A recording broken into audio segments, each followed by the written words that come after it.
The drone racing team is a FPV team, first-person view. So we will build these first-person view drones that has a camera on it, and then we will also wear the goggles, and then we will be able to race in real time. So it's basically like you're flying through the course yourself. We got first.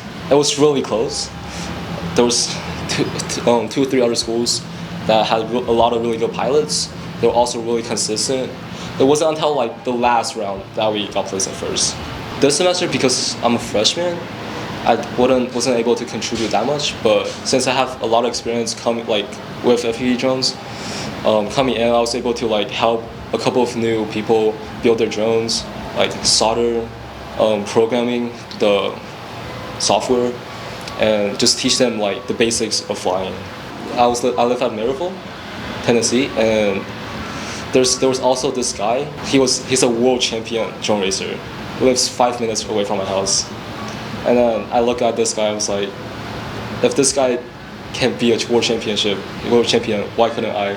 So like I got started practicing a lot every day, and then I eventually got to meet this guy.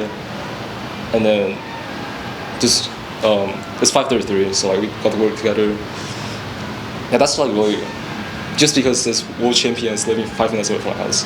I definitely learned a lot of teamwork through this thing, and communication from just racing wise, like communicating about like what's the best lines, how should we practice every day,